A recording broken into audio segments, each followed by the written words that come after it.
எல்லாம் இன்பமயம். சில பேர் எடுத்தோம் கவுத்தோன்னு பேசுவாங்க. சில நேரங்களில் முரட்டுத்தனமாக நடந்துக்குவாங்க. இந்த செயல்களை அவர்களுக்கு நாம் எப்படி எடுத்துரைக்கிறது? ரஃப் பிஹேவியர், அந்த பிஹேவியர் குணம் எங்கிருந்து வந்தது?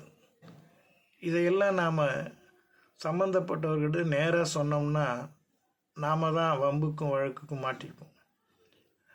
ஆனால் அதை திருத்த வேண்டியதும் நமது கடமை தானே. ஒருவருடைய ஈகோவை நாம் டச் பண்ணக்கூடாது. சில பேர் தன்னை பற்றி அதிகமாக மற்றவங்க புகழணும்னு நினச்சிக்கிட்டு எதை வேணாலும் செய்வாங்க.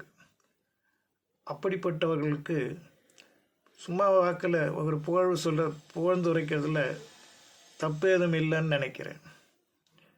புகழ வேண்டிய இடத்திலே ஒரு மனிதனை புகழ வேண்டும்.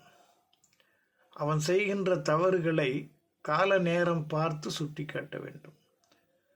கோபமாக இருக்கிற போது நீ செய்கிற தப்புன்னு சொன்னால் இன்னும் எகிரி தான் குதிப்பாங்க. அதே மனிதன் சந்தோஷத்திலே இருக்கிற பொழுது இதை எடுத்து சொன்னோம்னா கொஞ்சம் சிந்திக்க வேண்டிய நிலைமைக்கு தள்ளப்படுவான். ஆகவே எல்லாவற்றிற்கும் முக்கியம் கால நேர வர்த்தமானம். இதை நாம் மனதில் கொள்வோமா? எல்லாம் இன்பமயம்.